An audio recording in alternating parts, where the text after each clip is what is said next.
Hello बच्चों, नमः संस्कृताय। आइए आप सभी बच्चों का संस्कृत पाठशाला चैनल पर हार्दिक स्वागत है। जैसा कि आप सभी जानते हैं, इस समय आप पढ़ रहे हैं कक्षा 9 की हिंदी के अंतर्गत आने वाली संस्कृत के दूसरे पाठ की प्रश्नोत्तरी सदाचारः पाठ का अनुवाद कल पढ़ा दिया गया था। अब कुछ प्रश्नों के उत्तर हैं जो इसी पाठ से लिए गए हैं और प्रश्न के उत्तर संस्कृत में ही देना होता है। तो उन प्रश्नों के उत्तर आप अपनी कॉपी पर ज़रूर लिखें और तैयार करें। तो बच्चों, पहला प्रश्न है सदाचारस्य को अर्थः। सदाचार का क्या अर्थ है? तो बच्चों, जैसा कि आप ऊपर पढ़ा है आपने कि सताम सज्जनानाम आचारः सदाचारः, अर्थात सज्जनानाम आचारः सदाचारः भवति। सदाचारस्य अर्थः सज्जनानाम आचारः सदाचारः भवति। फिर अगला प्रश्न है सज्जनाः के भवन्ति। सज्जन कौन होते हैं? इसी में आगे लिखा है, आगे लाइन का, ये जनाः सदैव विचारयन्ति सदैव आचरन्ति च ते सज्जनाः भवन्ति। अगला प्रश्न मनुष्याणां भूषणं किम् अस्ति। मनुष्यों का आभूषण क्या होता है? मनुष्याणां भूषणं विनयः अस्ति। मनुष्यों का आभूषण विनय होता है। केषाम् आचारः अनुकरणीयः।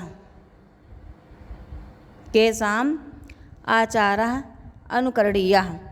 किनका आचरण सदाचार होता है या किनका आचरण का अनुकरण करना चाहिए? तो सज्जनानाम् आचारः सदाचारः अनुकरणीयः। सज्जनानाम् आचारः सदाचारः अनुकरणीयः। सर्वेषां जनानां प्रियः कः भवति।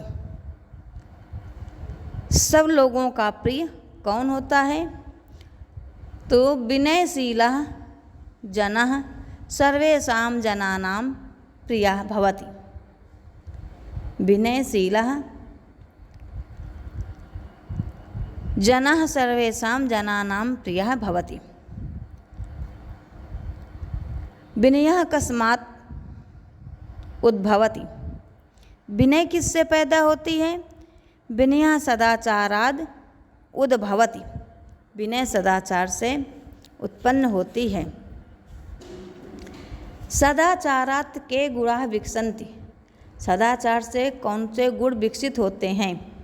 आपने देखा इसमें दूसरे पैराग्राफ की दूसरी लाइन पर यह था, जैसे सदाचारात् गुणाः विकसन्ति धैर्यं दाक्षिण्यं संयमः आत्मविश्वासः निर्भीकता च।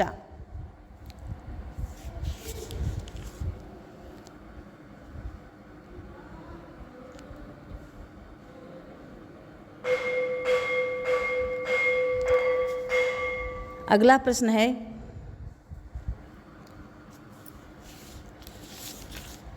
सदाचारस्य मूले कः तिष्ठति। सदाचार के मूल में क्या होता है? सदाचारस्य मूले इंद्रिय संयमः तिष्ठति। सदाचार के मूल में इंद्रिय संयम होता है।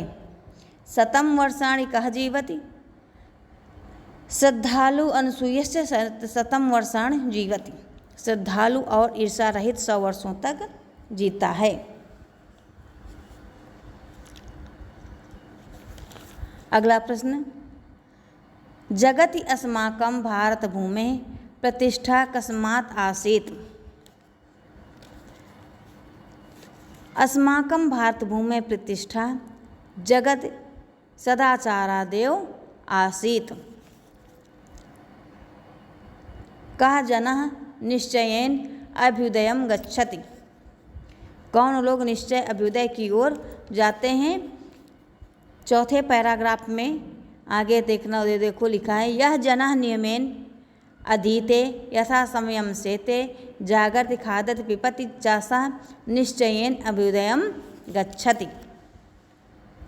अस्माभिः कस्य रक्षा कार्या, हमको किसकी रक्षा करनी चाहिए। पहले वाले श्लोक के नीचे लिखा है महाभारते अपि सत्यम एवं उक्तियत अस्माभिः, तो यहाँ से लिखना है अस्माभिः सदा चरित्रस्य रक्षा कार्या। महाभारते किम उक्तम, महाभारत में क्या कहा गया है। नीचे वाला श्लोक लिखना है वृत्तम यत्नेन संरक्षेत वित्तम याति याति च अच्छीणो वित्ततः क्षीणो वृत्तस्तु हतो हतः। सदाचारवान नरः कतिवर्षाणि जीवति, सदाचारवान नरः 100 वर्षाणि जीवति। आयुः कस्मात् लभते, आयुः सदाचारात् लभते। कीर्तिः कीर्तिं कस्मात् लभते, कीर्तिं सदाचाराद् लभते। कः परम धनम, आचारः परम धनम। किम यत्नेन संरक्षेत, किसकी यत्न पूर्वक रक्षा करनी चाहिए। वृत्तम यत्नेन संरक्षेत, वृत्तम ये वाला वृत्तम मतलब चरित्र, वृत्तम यत्नेन संरक्षेत। किम आयाति याति च, वित्तम में आयाति याति च, वित्तम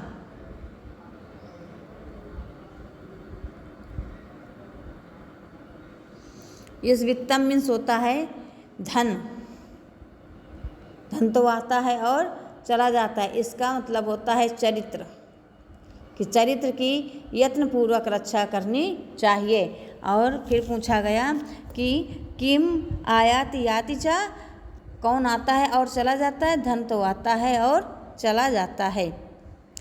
यह आपके पाठ 2 के प्रश्न के उत्तर थे जो कल पढ़ाया था, उसी के अंतर्गत, उसी पाठ से रिलेटिव, उसी पाठ से लेकर यह प्रश्नोत्तर थे। आइए अब हम आपको तीसरा लेसन पढ़ाने जा रहे हैं।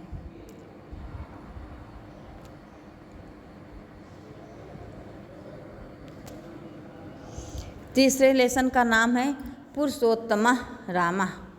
पुरुषोत्तमः अर्थात पुरुषों में श्रेष्ठ राम, पुरुषोत्तमः पुरुषों में श्रेष्ठ राम। पहला श्लोक का वाचन करेंगे। वाचन करने के बाद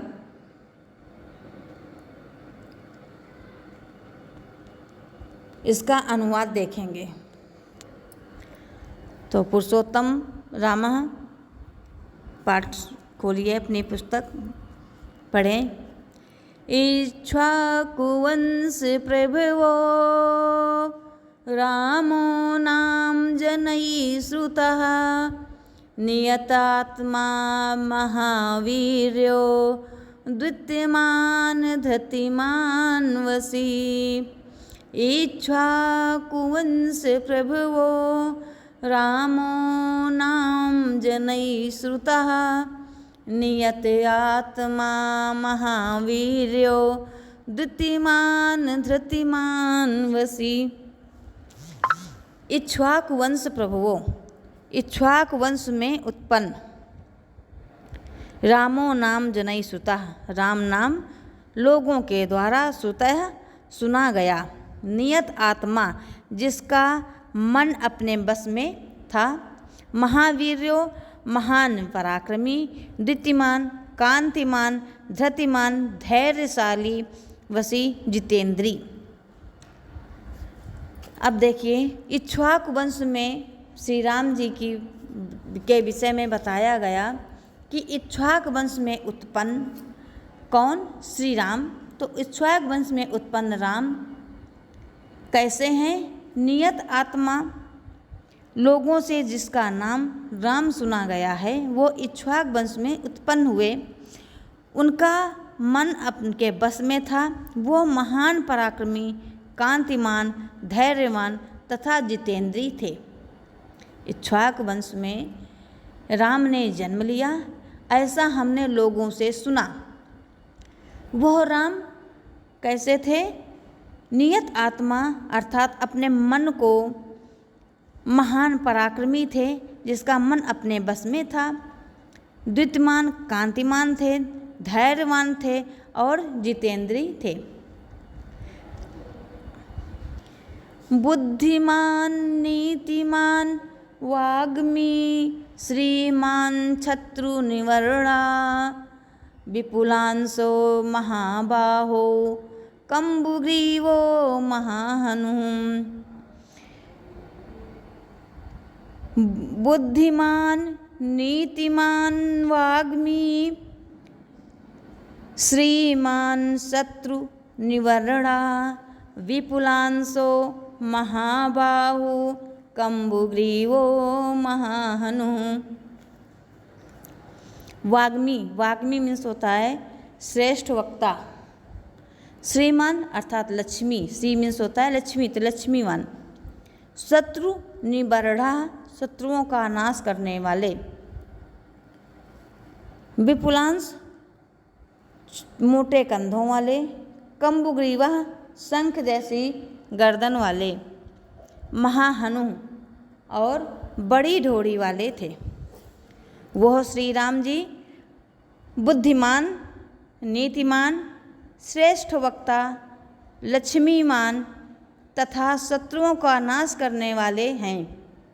वह मोटे कंधों वाले, बड़ी भुजाओं वाले, शंख जैसी गर्दन वाले तथा बड़ी ढोड़ी वाले हैं। कंबुग्रीवा शंख जैसी गर्दन वाले और बड़ी ढोड़ी वाले, दाढ़ी वाले हैं। दाढ़ी मतलब वो दाढ़ी नहीं जो बालों से युक्त, जो चेहरे में दाढ़ी का स्थान होता है, जैसे नाक का स्थान होता है, आँख का स्थान होता है, कान का स्थान होता है, मुख का स्थान होता है, उसी मुख के नीचे दाढ़ी का स्थान होता है। तो वो बड़ी ढोड़ी वाले श्री राम जी के बनावट का वर्णन करते हुए कवि ने ऐसा कहा। अब आगे श्लोक देखिए। महोरस को महे श्वासो गूढ़ जत्रु अरिंद महा। गूढ़ जत्रु अरिंद महा। महोरस को महे श्वासो गूढ़ जत्रु अरिंद महा। आजानुबाहु सुशिराः सुललाटः सुविक्रमः। आजानुबाहु सुशिराः सुललाटः सुविक्रमः। महोरस को चौड़ी छाती वाले। महेश्वासः विशाल धनुष वाले। गूढ़ जत्रु जिसकी गर्दन के पास की हड्डी अर्थात हंसली दिखाई नहीं देती, गूढ़ जत्रु। अरिंदमः शत्रु का दमन करने वाले। आजान बाहु घुटनों तक लंबी भुजाओं वाला। सुशिराह सुंदर सिर वाला। सुललाटः सुंदर मस्तक वाला। सुविक्रमः श्रेष्ठ पराक्रम वाला। अर्थात वह राम चौड़ी छाती वाले हैं, उनका धनुष महान है, उनकी गर्दन के पास की हंसली दिखाई नहीं देती, वो शत्रुओं का दमन करने वाले हैं, घुटनों तक लंबी भुजाओं वाले, सुंदर सिर वाले, सुंदर मस्तक वाले तथा श्रेष्ठ पराक्रमी हैं। समः संविभक्तांगः।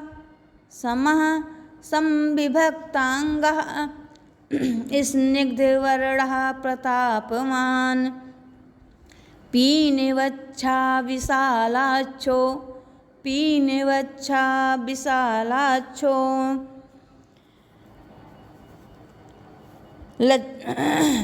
लक्ष्मीवान् शुभलक्षणः। लक्ष्मीवान् शुभलक्षणः। समः संविभक्तांगः स्निग्धवर्णः प्रतापवान्। पीनवच्छा विशालाक्षो लक्ष्मीवान् शुभलक्षणः। समः न अधिक बड़ा न अधिक छोटा, समान। सम विभागतांग जिसके सभी अंग उचित परिमाण में हैं। स्निग्ध वर्णा चिकने रंग वाले प्रतापवान हैं। पीन वच्छा मोटे वक्ष स्थल वाले। विशालाक्षा बड़ी बड़ी आँखों वाले। लक्ष्मीमान लक्ष्मी वाले। शुभ लक्षणा अच्छे गुणों से युक्त। अर्थात वह राम ना अधिक लंबे हैं ना छोटे हैं, सम हैं। उनके सभी अंग भी उचित परिमाण में हैं। वह चिकने रंग वाले तथा प्रतापी हैं। उनकी छाती मोटी है। वह बड़ी बड़ी आँखों वाले, लक्ष्मी वाला तथा शुभ लक्षणों वाले हैं। धर्मज्ञः सत्यसन्धश्च प्रजानां चाहिते रतः। यशस्वी ज्ञान संपन्नः शुचिः वश्यः समाधिमान्। धर्मज्ञः सत्यसन्धश्च प्रजानां चाहिते रतः। यशस्वी ज्ञान संपन्नः शुचिः वश्यः समाधिमान्। सत्यसन्धश्च अर्थात सत्य की प्रतिज्ञा वाले, हिते भलाई में, रतः लगा हुआ। यशस्वी यशशाली, शुचि पवित्र मन वाला, वश्यः आज्ञाकारी, समाधिमान ध्यान वाले। अर्थात वह राम धर्म के ज्ञाता और सत्य प्रतिज्ञा वाले हैं। वह सदा अपनी प्रजा की भलाई में लगे रहते हैं। यशस्वी और ज्ञानी हैं, पवित्र मन वाले, आज्ञाकारी तथा ध्यान वाले हैं।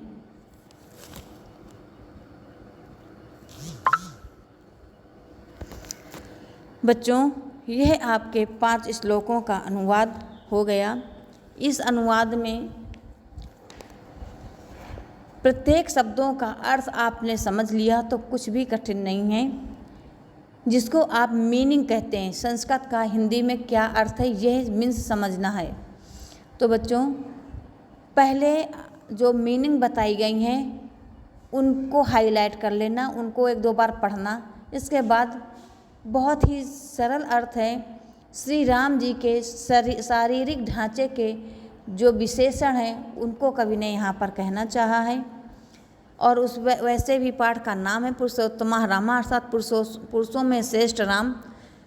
उनका जीवन चरित्र नहीं है, बल्कि उनके शरीर की बनावट कैसी है, उनकी शोभा कैसी है, उनको देखकर कैसा अनुमान लगाया जाता है, उसका वर्णन यहाँ पर किया गया है। तो बच्चों, इसके आगे श्लोक कल पढ़ाएंगे। अब हम अपनी वाणी को यहीं विराम दे रहे हैं। बच्चों, जितना हमने आपको पढ़ाया है आप अपनी कॉपी में ज़रूर नोट करना, लिखना। और होमवर्क में करने वाला बच्चा हमेशा आगे रहता है, क्योंकि वो लिखता है, कॉपी बनाता है। सिर्फ वीडियो में देख लेना और वीडियो देखकर पढ़ लेना सब कुछ नहीं बता सकता। आपको अपनी कॉपी में पुस्तक खोल कर ही पढ़ना है और लिखना है। तो बच्चों, अब हम अपनी वाणी को यहीं विराम देते हुए सभी बच्चों को नमः संस्कृताय। जय माता दी, जय हिंद, जय भारत।